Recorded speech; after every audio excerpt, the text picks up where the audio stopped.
Pag-usapan pa natin ang closed fishing season kasama si Mobile Journal Francis Orsio. Francis, parang muna sa kaalaman ng lahat, no? Bakit ba ginagawa itong closed fishing season? Ano ba ito?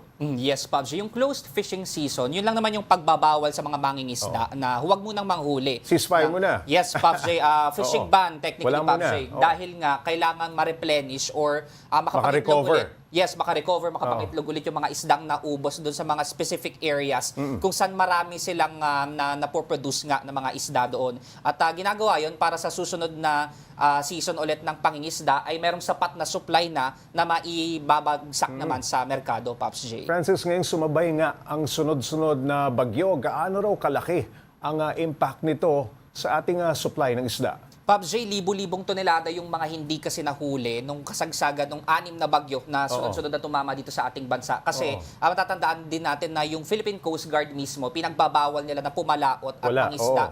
Yung mga mangingisda, regardless kung maliliit man yan or yung mga malalaking fishing vessels. Dahil doon, dahil nga hindi tayo nakapanghuli ng isda, naapektuhan ito yung kasalukuyang supply natin sa merkado. Kaya ngayon, talagang umaasa yung gobyerno natin na mag-import na lang kasi nga makakatulong daw yung import para madagdagan yung supply natin at syempre bigyan natin yung kinakailangang demand na meron tayo sa merkado, Pops J. Francis, posible bang mapagbigyan yung hiling ng pamalakaya na kahit payagan muna yung maliliit na mangingisda pagka-closed fishing season? Yes, Pops J. Actually, yan nga talaga yung hinihiling ng mga mangingisda and especially yung grupo ng mga pamalakaya kasi grupo sila ng binubuo sila ng mga iba't ibang mga mangingisda. At yung talagang hiling nila ay mapagbigyan sila na makapangisda kasi nga hindi naman daw sila talaga yung direktang dahilan kung bakit nauubos yung supply. Dahil sinasabi nila na dun sa mga mas malalaking commercial fishing vessels yung dahilan kaya nagkakaroon ng overfishing. Pero sa ngayon, wala pa tayong nakukuhang tugon din mismo mula sa Department of Agriculture kung talagang